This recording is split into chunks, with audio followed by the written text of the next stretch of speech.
Well, this is the greatest world in which to live, the greatest day to be alive, for this is the day the Lord hath made, and we will rejoice and be glad in it. Now, many of you who are part of our congregation probably don't understand all about the Church of the Nazarene and its polity, how things work. And you may not be aware of this, but anytime a new lead pastor comes into a church, all the staff have to turn in their resignations. And so when I came in 2001, that was the responsibility of all those who were on staff at that time. But I had met them all when I came here for an interview. And as a part of that, I met Pastor Chad and Voni. And I don't know if you remember this, but I said we need to get together before I came up.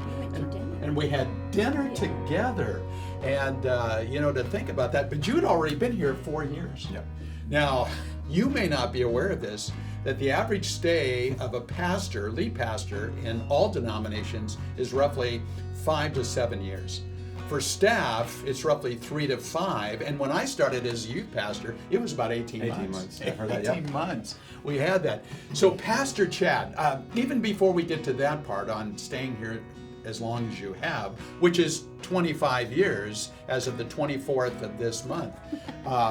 But it's this. How did you come to Porterville? What was the process to bring you here to begin with? Yeah, a short story. It was Reverend Pastor John Denny. He actually met with me a year prior. Came up, I was at Northwest Nazarene University in Idaho, and he came up and heard my name from a few people, and he asked me to come do that. I was like, no, I'm not going back to the Valley. I'm okay, I'm right where I want to be, and he went back. And then a year later, they were still in the search process, and he came to me, and the uniqueness about my story is the reality, when he asked me to come, I really wasn't still looking to move back to California. But in Porterville, in the town of Porterville, where my grandparents lived, my grandfather was dying of cancer. And I legitimately told Pastor John, I don't think I want to move to Porterville, but if you want to bring me to a free trip, I need to go see my grandfather, and I'll take it. And he said, I trust the trip will be good. We'll do it. I'm like, are you sure? And he said, yep. And so that's why I came down and interviewed. And from there, we had, how would you describe that interview process? Oh my goodness, we both had bronchitis. Oh, we got sick that day. It was a horrible. I think I stayed in bed that Sunday that we were supposed to come, and he crawled himself out and went, and I thought, this is terrible. We're so sick. I think at one of the interviews, I completely lost my voice and couldn't speak. Yeah. And we both just thought, well. It wasn't the church, and it just happened to be the weekends. I'm like, what's going on? This doesn't feel right. And so we left. Until a week later. And a week later, we were in the drive-thru at Wendy's. And we committed after we left Porterville, let's not talk about it for a week. Because we were too sick. Let's let God kind of sit real quick and let's just go back, do our lives. It wasn't a week, probably 4 days later, I was in the line at Wendy's and I looked at Voni as I'm getting my order. This is not how you should do this. No. And I said, Vaughn. And I knew what he was going to say when he said my name. What are you thinking? And she said, well, what are you thinking? And I said, I cannot get those teens off my heart. And she said, I can't either. I could not. We had met some of them, and I just could not stop thinking, who is going to take care of them if we don't? And that we looked at each other and we go, okay, we're moving. Let's go. And that was it. I mean, you just say that, and when we think about how long ago that was, those who were 15 years old at that are 40 now. A youth pastor that has connection with 40-year-olds in our community, and even older and some younger. They're That's still incredible. Kids to us. So it makes a lot of sense, though, that you would have been drawn to Porterville because you come from a family steeped within the Church of the Nazarene. You have deep roots, don't you, within your immediate family in the Church of the Nazarene? Is that correct? Yeah. I do not. My wife is probably what, second, third generation Nazarene. She is. Third, yes. I was raised in a different denominational purpose, but in the Catholic Church, where I had a transition later in my years, 17 years old, and God started planting a seed in my life. It wasn't just the church, is there something more? I was just doing things in my life, that choices, as you would know, you would say that choices I just wasn't real proud of, places I wasn't loving that I was at, and I just knew there had to be more than this. And my brother had just recently started going, before I, to a Nazarene church, and asked me to go to this retreat with him that I said no, but I wanted to be with my brother, hadn't seen, wanted to reconnect that relationship. And so I went and started understanding something very different. And God planted a seed in my heart that just began to grow and changed everything in my life. Wow. Now, did that retreat and connecting with the Church of Nazarene, did that help you with a connection with this young lady right here? It did. Voni at the time, I won't tell the whole story. Some of you might know it, but Voni was, I'll be nice, Voni was not the first girl in that youth group I dated. And she brings it up a lot. But she happened to have been my best friend. She was the only girl that I actually had a relationship with. Part of the joke was at the retreat, my brother tricked me by saying, I said, why am I going to go to this Bass Lake family camp? He says, well, there's water skiing and there's girls. Now I was 16 and 17 years old. I'm like, okay. And there was some good people there. And that's why a lot of teen boys go to things. There's girls too. And so it just connected. But I learned, first of all, they started singing these songs together, and I'm thinking, this is, don't hit this the wrong way. This is a cult. Like, I've never seen this. This is what I told my friends that got home. But I found myself more and more wanting to. I didn't sing for a while because I didn't know the songs. But as I started going, at first it was from some of these friends, and then I wanted to go to these Wednesday night youth group things I knew nothing about, because there was something in my heart going, I really want what they're talking about, what they're singing about. I want to sing those songs. I was kind of afraid to do it, to be honest. I didn't know that culture, but they were calling me. They were almost singing to me, and they drew me in, and I knew I needed something in my life. I'd asked the question about 8 months prior to this whole thing, God, is there more? And then all of a sudden this happened, and I started finding out God is basically revealing there is a lot more. Well, and it had a lot to do with community, and that's why you are so big on community. Huge. I found people I could do life with. Yeah. I found people who cared about me, not just showing up, but being a part of something. And I was That's so why longed. his story is based, it's birthed from community. It changed him, it affected him, and so it's one of the reasons that, well, both of us are so passionate about community in our relationship with the Lord. Isn't it interesting the kinds of experiences we have in life, how they impact us, and then begin to prepare us for what God is calling us to do? He uses everything that we have in our lives in order to help us. So then we come, you're on staff here with Pastor John, had a great church going on there. Then of course the pastoral change. I knew I wanted both of you to stay.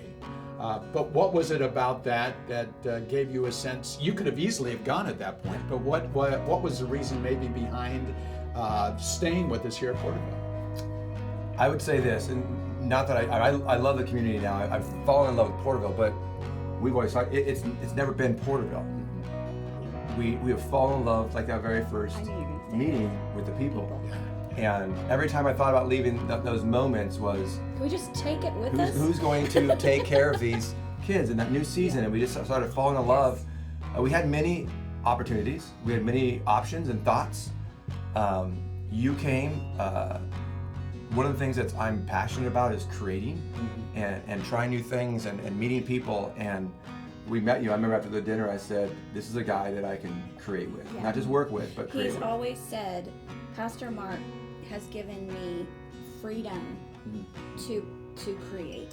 And that was probably, honestly, the longevity has a lot to do with the relationship of just all the pastors having that trust and that community with each other, but that freedom to just say, hey, I feel a real excitement here, and you saying, do it. You know, Good, so good. that has a lot to do with it. And that truly became a part of the process of our journey together, where, going through youth ministry, then we came to this point of dialoguing over transition of ministry emphasis into family ministry. You were sharing that with me. And I sat back and took a deep breath, and I thought, that's exactly what we need. God was working in your life at that time.